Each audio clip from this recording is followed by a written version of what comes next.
Welcome to the Chris Spangle Show. Thank you so much for joining me. It's going to be a grind my gears episode. We're talking about one of my bugaboos. It was hard to rent this house that we're in, and I still need to buy a house for my family. And it's expensive, and I want to know why, and what can I do about it, and who can I blame, and who's going to fix it. And we are very fortunate to have Jeremiah Ludwig, an independent housing policy researcher based in Washington, D.C., with 4 years of experience studying and researching U.S. housing markets and policy. He's also a Young Voices contributor, and he wrote the article for realclearmarkets.com, Housing is Actually Less Affordable Today Than in 2021. So I was interested to talk to him because I've known and felt and seen, but that's not necessarily data like he's collected, that housing is a little more expensive. Without further ado, Jeremiah, thank you so much for joining me here on the program today. It's a pleasure to be with you, Chris. I'm glad you enjoyed my article. Absolutely. How does one become a housing policy analyst? Tell us your story. The story behind it is a little bit long. Basically, I moved up to the U.S. from Belize in Central America about 7-8 years ago now, and I had to get a job. I didn't have really any money when I moved, and so I started looking around, and I got a job in construction. I was working as a low-voltage electrician and an IT contractor. Pretty straightforward work, but I started building some close ties with my community down in Tucson, Arizona, and I started to realize that a lot of the problems we were facing as builders and as workers in industry were being caused by costs imposed by policy from government, and I started to appreciate just the importance of the effect of those policies on the housing market and on our ability to do our jobs and to provide the goods that people wanted. And as I built up that appreciation, I decided to go to school, and I got a degree in political economy at the University of Arizona, and the rest is kind of history. I had an internship here at the Cato Institute last year, and I'm working to establish myself as an independent consultant as best I can in housing policy research and helping to get communities to do housing policy a little bit better. That would be great. So I'm here in Indianapolis, and in Indianapolis, we're building a lot of housing downtown that is $2,500 to $3,500 a month, which doesn't necessarily solve the problem for the people who can afford $500, $1,500 a month, maybe $2,500 a month. So in 21, when we were looking for this place, it was very difficult. So for instance, the apartment I lived in, the old 616, it was $800 a month for the 8 years I lived in it. I moved out, they ripped up the carpet, they put down some crappy rollout linoleum, and then they charged the next sucker $1,600. And that was the cheapest place that you could find in that area. This house was $300 more with a ton more square feet, but it was the cheapest thing we could find that was in a safe area, nice, wasn't just like a crappy. When you go on Zillow, that's what you saw a lot of for $2,500 a month. Now, to you in Washington, D.C., who's across from the White House, apparently where you're living in that stylish apartment, you must be like, oh, that sounds like an amazing amount of rent. But you used to read about the housing crisis in places like L.A. and California and San Francisco and D.C., and it's now reached places like Indianapolis and rural areas. How do we get to a point where housing has just become so much more expensive in 2023? Pre-pandemic, what were some of those factors? And then we can talk about the pandemic.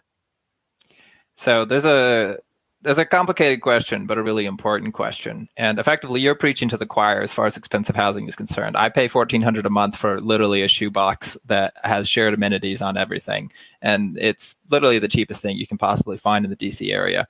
And it's difficult. It puts a lot of pressure on families across the board. It's a stereotype that it's low-income families that are typically constrained by housing costs. But lately, over the past decade here, we've started to see the pressure mounting even for middle-class families.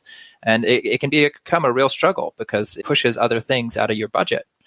And the reasons that it's actually gotten to this point are actually pretty complicated. To simplify it, effectively, we're at the point where pretty much all major cities in the United States right now have a affordability crisis where housing is just becoming more and more expensive over time. It's far outpacing inflation, and it's getting to the point where, like I said, middle class families are struggling to make ends meet and pay bills.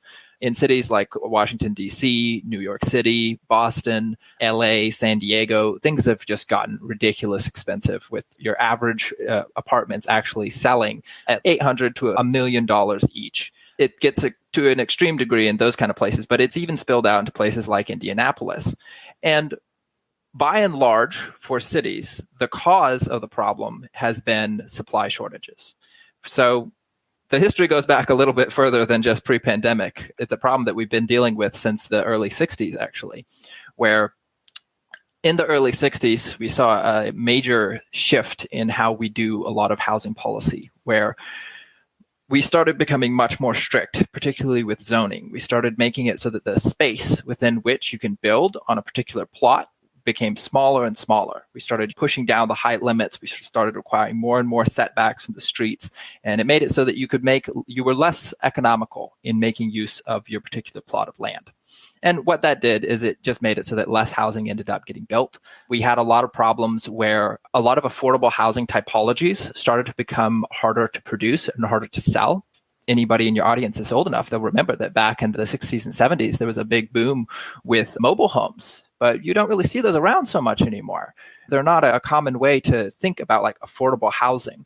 There's a big shift where a lot of cities came in and they cracked down pretty heavily on affordable housing typologies, these small like one-room units that were, like attached to other units and were inconvenient places to live, but were very cheap. And after the 60s, we saw just a mounting problem where it just became harder to build. The permitting process became less and less transparent, and environmental reviews started eating up a major part of the development costs for potential builders. And it really just started to come to the head now in the past couple decades here, but it's been a problem that's been building up for a long time now. Whereas I mentioned in the article, the estimates on the supply shortage are anywhere between 3.8 and 20 million units in the US, depending on how exactly you measure the shortage. But what that means for cities like Indianapolis and DC and New York is that you have a growing population of people that are competing for a small number of houses. And that number of houses is not increasing dramatically. Thankfully, we've been able to get some political groundswell, trying to get some reforms in place to make it a little bit easier. But we need to pick up the pace of that because we need to really start building very seriously if we're going to meet those goals of millions of units and actually see prices stabilize and go back down. What should we be building? Because what we're building here are high-end units because developers can make good money on that. They can attach it to mixed-use buildings, so you can have a restaurant and a shop in the first floor, second and third floor, maybe some office space. Then above that, have 4 or 5 levels of apartments, and you can charge $3,500 because it's in a trendy part of Indianapolis. But then if you get to the part of town I'm in, which is just barely outside of downtown, they're not going to let you build anything. You may get some mixed use, where you have some office on the first floor and maybe 3 stories above. And there's definitely not going to be any low-income housing coming in in this gentrified part of town, in a part of town that actually really needs the space. So it just seems to push people further out, and people are competing for more expensive units. I imagine that has to be everywhere, right? I doubt we're experiencing like something new. People who live in downtown areas, despite being progressives, really love to keep people out that they don't want to live next to. That just seems to be a general rule. Is that gut instinct of mine correct? Or is Indianapolis just F the poor people while DC's let's just build all kinds of affordable housing?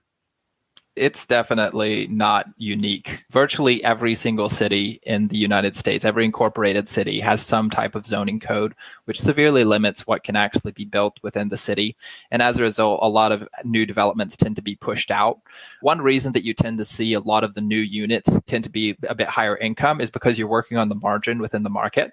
So you're trying to build the marginally most profitable unit that you can get. And in a highly competitive market where you have a lot of people vying to get into the market, people with the highest incomes are the ones who are going to be able to get in first. And so the developers are going to cater to them.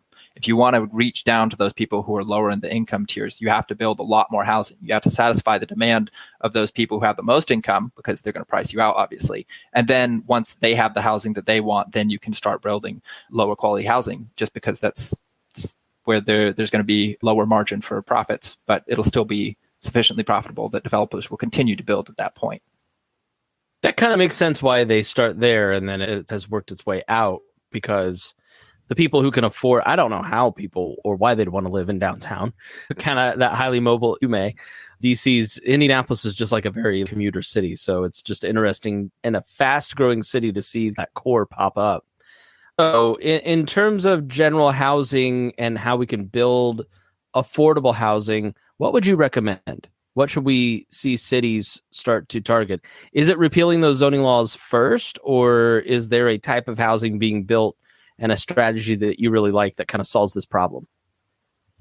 So whenever you're dealing with a body of policy that is causing problems and has been around for about a century in the case of zoning laws, it's good to start at the margin. Don't try and just tear down the whole thing all at once, because there are special interests that do benefit from having zoning laws in place, and you're going to butt heads with them. And we've seen that happen in multiple different cities. Right now, Kathy Hochul in New York, the governor, is trying to get the state to start building more housing, and she's butting heads with a lot of suburbanites. They've already blocked one of her pro-housing plans, and they're gearing up to try and block another one. So there's a lot of people who don't want to see large amounts of new housing built and don't quite make the connection on like why that's necessary for long-term stability in the market. But one strategy that has worked, I think, quite well, especially for these larger, more liberal cities, is one that's been playing out now in California and in Seattle, where they focused on trying to upzone. So effectively, your zoning rules create an envelope within which you're allowed to build on a specific plot. They say it can't be any higher than this particular height. It has to be so far back from the curb. It has to have so much parking. It has to take up like a certain percentage of the lot. They have all kinds of rules that just decide like how big that envelope on your property is allowed to be. And the marginal way to improve housing is you just increase the size of that envelope and basically say you can actually build up another story if you want to, or you can build a little bit closer to the curb, or you can add an accessory unit to it. And that's the approach that Seattle has taken, and now California. And it has spurred a massive amount of construction in the state of California and in Seattle. And they're making serious strides toward meeting some of their housing needs by doing that. And I think it's a fairly unobjectionable approach to it, where you're not trying to tear down a massive system of zoning that has been in place for ages and stepping on everybody's toes. You're trying to work at the margin.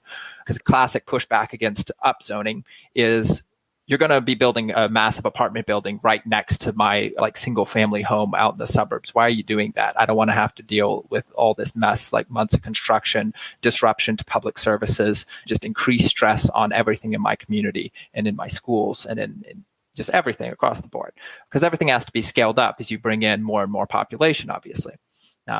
So eventually going into that like level can cause problems. Movie, I don't know if you've seen the movie Up, where he's just like, my home. Yes, you're the ultimate holdout. When you do that, the good news for you, if you're able to be a holdout like the old guy in Up, the offers that you're going to get on your house are going to be the tens of millions of dollars. I guarantee you that like last guy who was making that offer to him probably offered him like $20 million for his lot. Fool. He could have bought the Zeppelin to fly in and fight the other Zeppelin. Sure I have a 4-year-old. I watch a lot of Up. So it's just like everything's top of mind. Like all my real world examples are Bluey and Up and Tangled. So let's talk about the pandemic. How did that screw everything up in terms of housing costs? I honestly am not too quick to blame the pandemic for the problem, just because it's been an issue that's been building up for decades and decades before the pandemic came around. But it did accentuate things a little bit. So the big things that the pandemic did is, one, thanks to the stimulus bills and thanks to a lot of people being able to move into remote work, many people in the US all of a sudden had a fairly large amount of disposable income. As your disposable income increases and people all have to stay at home, their demand for housing is going to increase. If you're stuck at home all the time and you have to work from home, you don't want to be stuck in a little shoebox apartment. That's maybe fine if you spend like most of your time out and about at work and doing other stuff. But your demand for housing is going to increase, and your budget is going to have increased as well because these people have more disposable income. And as a result, the demand for housing went up. And since demand went up and supply was still constrained, we weren't building like a ton of new housing for these people, then prices just started to skyrocket really quickly. As prices skyrocketed, they started to contribute to inflation, obviously. Inflation is one of the factors that are counted for in the CPI. They don't count for it directly, but that's a separate conversation. But it is something that was under consideration when the Fed started making its moves to get inflation under control. And as they started to hike up the interest rates, that had an effect on mortgage rates, and how much you pay for your mortgage is a huge part of how expensive your housing is. And so we have those two things that kind of contributed together to make the problem worse than it already was, but they're not necessarily to cause the problem, if that makes sense. Yeah, so at some point the CDC, which I don't know how they found the authority to do this, said that we can't evict people from their homes. How big of a contributor to the rise in housing costs was that? How are people still suffering the effects of that? Like, how bad was that policy, or good? So with evictions, they weren't evenly distributed. So the CDC can do what it wants. It can issue a moratorium on evictions, which is what they did. It ended up getting repealed, and then it got replaced by a lot of individual state agencies, and state governments started coming in and replacing them. But even though CDC may issue the moratorium, somebody has to enforce it. And a lot of it boiled down to local politics. So, for example, New York was very hawkish about actually enforcing the eviction moratorium, but Arizona, which is where I was stuck during the pandemic, were much less hawkish about it.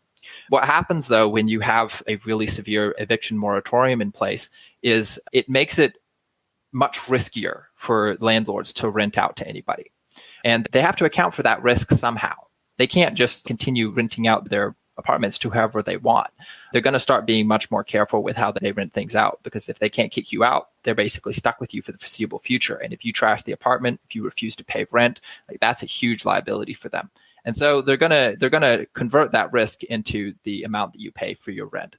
This is all in theory. In reality, there's a lot of variables that contribute to how much you actually charge for your rent. But you will see an uptick following an eviction moratorium, which will cause your rents to rise. How much of an effect that actually had is not something I've studied in any great depth. For the most part, the eviction moratoriums were repealed in, I think, it was the majority of states. They were pretty much done with after the first 6 months, because that's how long that first moratorium lasted for. The second moratorium ran for 8 months, but it was only really enforced in like deep blue states where they had an administration at the state level that was willing to enforce those, such as California, New York, Washington, D.C. And seemed like October of 21, maybe, when it ran out. Yeah, it ran out of steam, because at a certain point, if you drive the risks up too much, especially if you combine this increased risk with rent controls, which is something else that they did, you create a situation where people start just abandoning the units. It's too expensive to maintain it, and you can't rent it out to anybody. If you do rent it out to anybody, you're just taking on huge risks, and so you'll get abandonment of units. Which is so what? And by that, do you mean that the tenant just stopped living there, or that the landlord just stopped servicing it and the landlord and walked away? Okay, yeah. all right. The landlord just walks away from it. It's too much of a liability. Can you explain rent control? What is that, and is that helpful? Is it hurtful? Give us some details on that for those of us younger folk who didn't live through the Thomas Sowell 70s complaining about rent control. So rent controls are just a form of price controls in the housing market. They basically say that you can't increase rents past a certain amount. They basically just take your prices and they bury them in amber and solidify them and say you can't change them. That, or they have set amounts that you're allowed to increase the rents. The idea is that it's gonna keep boards from taking advantage of tenants. In reality, it just means that less housing is provided on the market. It's far less profitable if you can't actually adjust your prices to demand. It's far less profitable to go in and be a landlord and take good care of your units if you're stuck at paying something that it may well be the case that the rent level that they set it to just isn't profitable, and it has to be subsidized by either your federal or your state government. But ultimately, it just leads to less supply of the good. as you would expect really in anything. We've seen rent controls, not rent controls, but other forms of price controls in other industries, and it just causes all kinds of problems. Aviation is a famous example for that. All right, so we've talked a lot about renting, and your article is about housing is less affordable than it was 2 years ago, 3 years ago even. And you spend a considerable amount of time on buying homes. That seems to be the crux of the argument. So how much more expensive is housing overall? And secondly, buying a home now versus 2020 or 2021? Yeah. So there's an important distinction there in that the price of a home, that is the list price of a home, when you go and you look it up on Zillow, is not the same price that you pay for it once you've gotten your mortgage. Because your mortgage includes your mortgage rate, which is just the price of all the money you have to borrow in order to get the house. So those are two very different numbers. Over the past 2 years here, we have seen a pretty serious stabilization in terms of the actual prices. We saw them spiking really heavily during 2020 and then really heavily throughout most of 2021. And then we started having the Fed come in and start cracking down on things toward the end of 2021 and into 2022, and just getting really serious on it in 2022.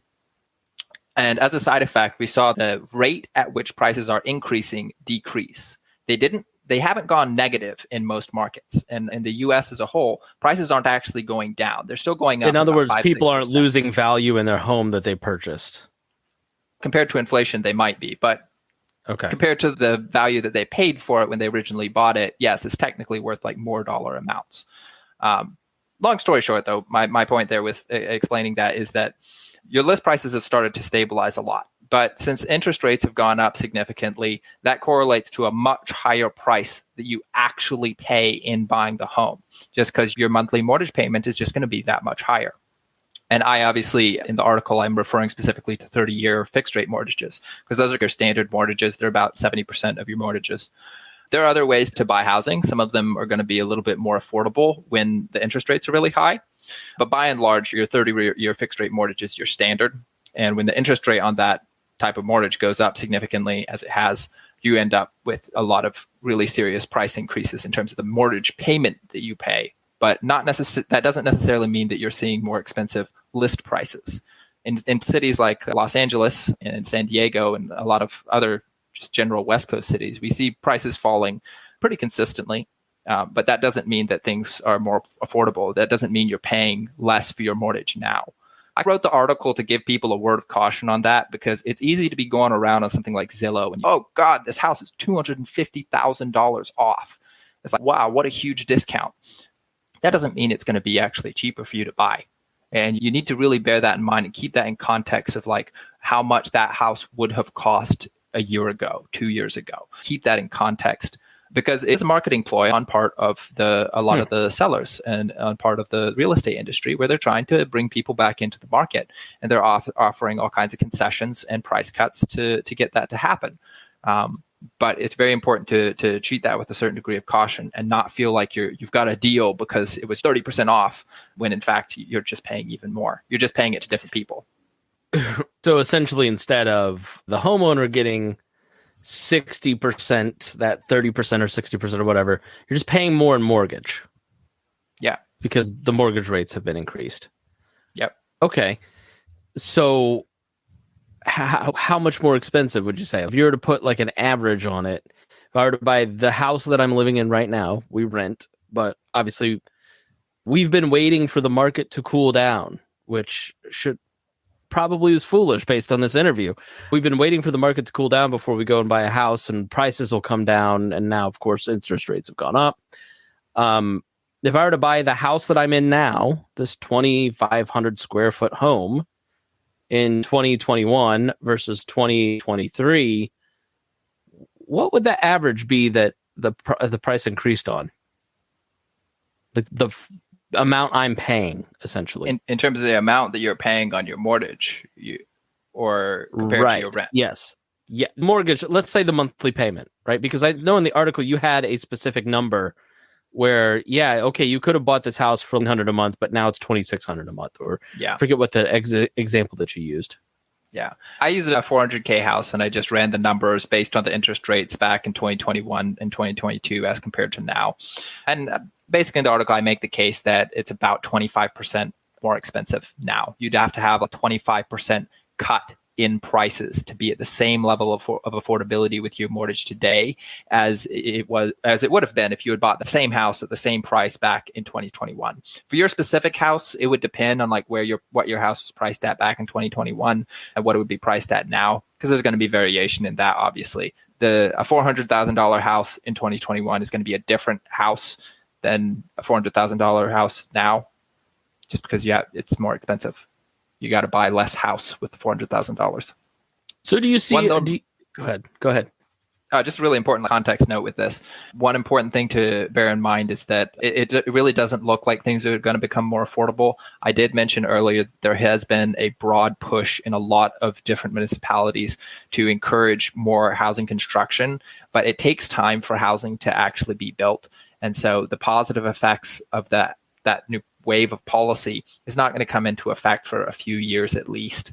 And in the meantime, this is a recent development from after I published the article. The Fed has continued to hike up rates. And when I wrote the article, I think rates were around 6% on your 30-year fixed rate mortgage. And now they're at about 6.5.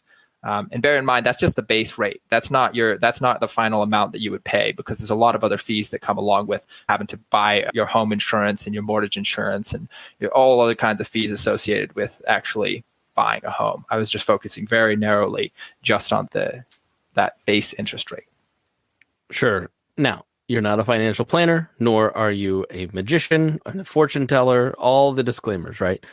It is a standard common phrase of, oh, we'll let the market cool down. A lot of people are doing what we're doing, where we're just going, all right, we want to buy a house. We're renting right now. It'll be more affordable in 2 years. So you think that may actually not be the case, that, the level we're at is just the level that we're at, and I'm hosed because I didn't buy that house in 2010.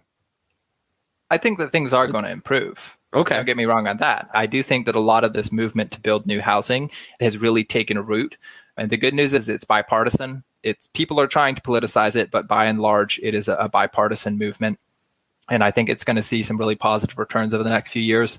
And if the Federal Reserve continues to be as hawkish as it has with interest rates, then I suspect that the interest rates are going to stabilize once they feel like they've gotten inflation under control.